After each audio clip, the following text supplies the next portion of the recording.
پیش ہے ہندی زبان میں اپڈیٹ۔ मोदी शासन ने भारत द्वारा अवैध रूप से अधिकृत जम्मू कश्मीर में मुस्लिम जनसंख्या पर आतंक ढाए हुए हैं। भारत द्वारा अवैध रूप से अधिकृत जम्मू कश्मीर में भारतीय सशस्त्र बलों द्वारा बहुत निर्दयता से निरंतर भीषण मानव अधिकार उल्लंघन किए जा रहे हैं।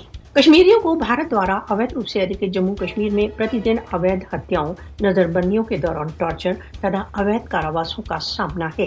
भारत द्वारा अवैध रूप से अधिकृत जम्मू कश्मीर में 5 अगस्त 2019 के पश्चात से मानव अधिकार उल्लंघनों में बहुत तेजी से वृद्धि हुई है।